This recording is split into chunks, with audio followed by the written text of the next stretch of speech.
I chose the trim level that I did of the car. So I just wanted to show you guys some of the features that kind of sold me on this and why I went over it over, you know, the N-line models of the N, just to kind of show you some of the main selling points. So I'm on my way to work right now, and the car's actually driving itself. You can see I'm not touching the wheel, I'm not touching the pedals, and we're following a car directly ahead right here.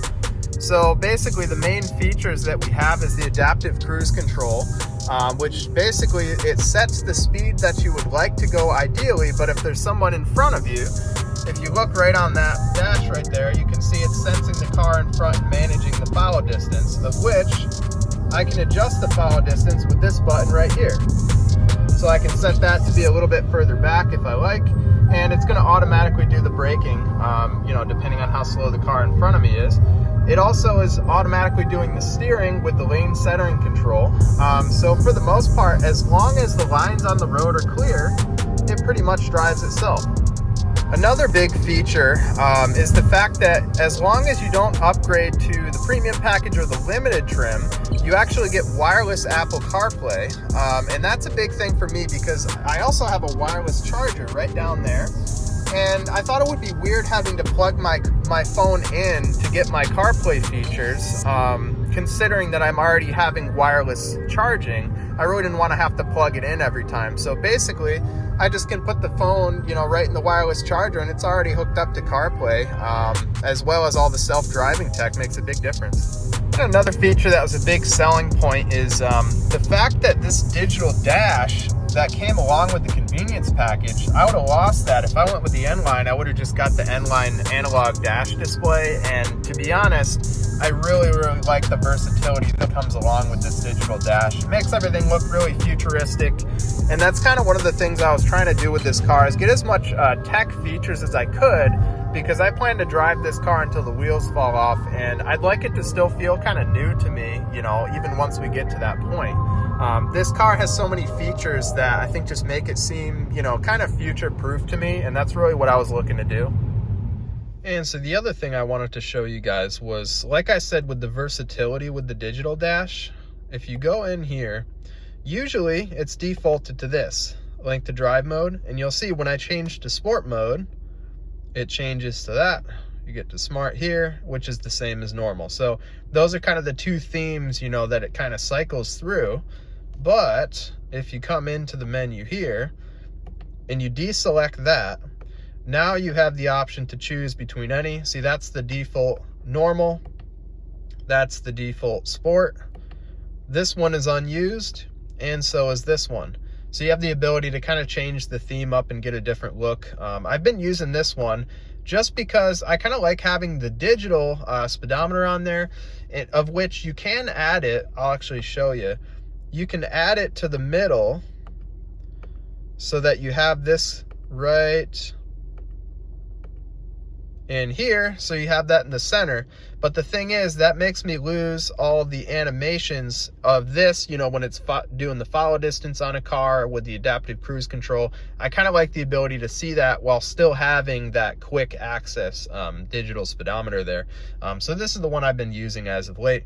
I think having all of my screens together, you know, I've got the front facing cam there with the digital dash and another screen there. I think it all just makes it look super futuristic, and one of the things I really love about this car.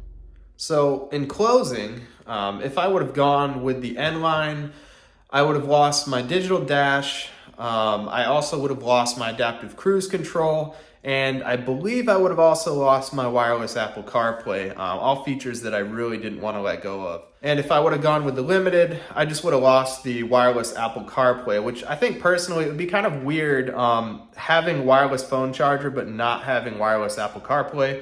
And much like that, with the N-line, I would have still had the auto lane centering, but I wouldn't have had the adaptive cruise control, which I think would have been kind of weird too, because those two features just work so well together. And when you have both of them, it's kind of like having a self-driving car. You know, as long as the lanes are in good shape, the lines, you know, on the road, it's able to read them, and it basically drives itself. Now, it's not perfect, you know, it has some flaws, but for me, it's like exactly what I need. I still pay attention to the road. I keep my hand on the wheel, you know, in case it misses the line in the lane, I can correct it. but it's enough to just take the stress off of driving and make trips a lot easier. And then if I stuck with the SEL, but I upgraded to the premium package, I would have got some cool features, including the Bose sound system and things like that. But I also would have lost my wireless Apple CarPlay. And so I think the pairing of those two features just works so well together that for me personally, SEL with only the convenience package was just the best option for me to get everything that I wanted out of this car. So my plan for this car was just kind of to make the perfect daily driver car that could take me to work trips, take me to and from work, basically drive itself. And to me, upgrading to the N-Line to just get the turbo but lose all the features that I really loved about the car was just not worth it to me.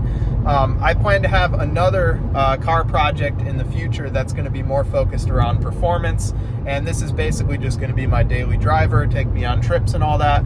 And the self-driving tech really takes a lot of the stress off of driving, especially if you're doing a long highway trip. Basically just drives itself, and I couldn't part with those features just to get a turbo with a little bit more power. And to be honest, even the power that they're getting out of the N-Lines isn't exactly what I'm looking for my other project car.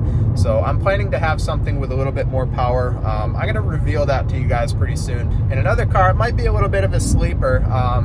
Spoiler, it does have a V8, but I bet you guys won't be able to guess what it is. Go ahead and put it down in the comments if you think you know, but I highly doubt that you're going to be able to guess what it is because you don't really see that too common. So like and subscribe, let me know what you guys think, especially about these features. I found it to be pretty surprising that you can get this sort of self-driving tech at the price point that I did.